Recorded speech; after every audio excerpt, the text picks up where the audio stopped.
possession. Well, today we're going to be talking about just that, so maybe turn on a light and I don't know, it's rough. This one's rough. I was even sent videos with this one, so let's get into it.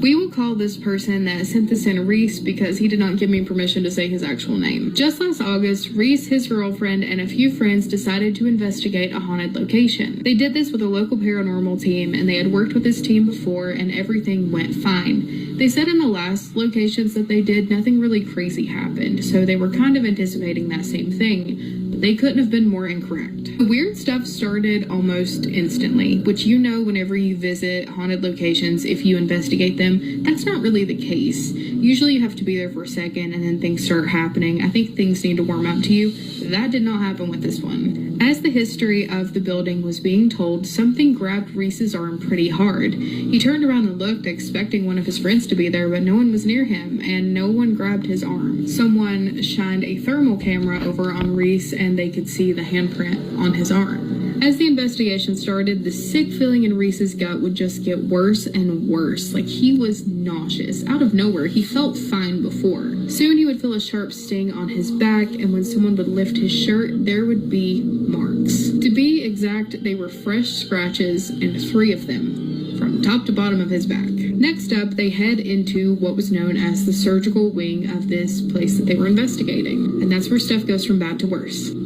The team was conducting a human pendulum experience, and that is when Reese would have his very last memory. So everything else that I'm telling you is stuff that was told to Reese. He has no idea. So out of nowhere, Reese volunteers to do the human pendulum experience and goes up there and does it.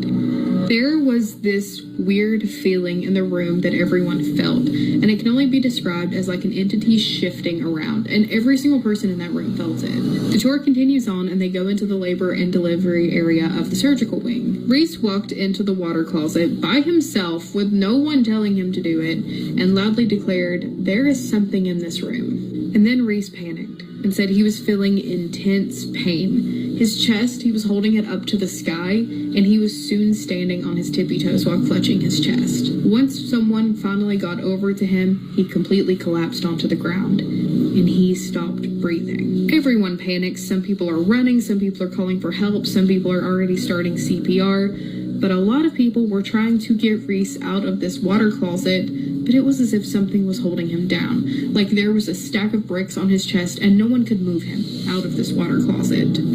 They finally got him out. He started breathing again, but he was making these like grunting sounds, like low grunts. And his eyes were completely white until the lead investigator came into view and his eyes snapped onto them. The look in his eyes meant nothing but harm, and it scared everyone. Reese began to cough hard, like something was lodged in his throat, but nothing was coming out. Finally, they get him out of that room, out of that wing, and outside.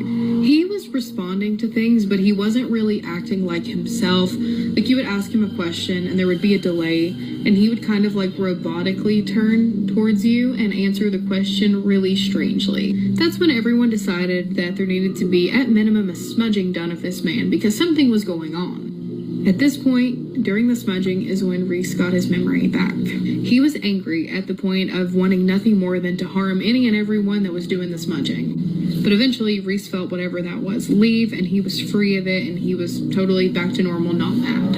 Any story I get sent where there's like a negative influence on someone like that terrifies me to my core. And I don't know if it's the religious trauma in me or what, but like it scares me so bad. So I'm curious to know if you've ever had anything like that happen. Typically when I get stories sent like that, it comes from a Ouija board, surprisingly. Like someone will play a Ouija board incorrectly and all of a sudden they're just not acting themselves. So I'm curious to know if anything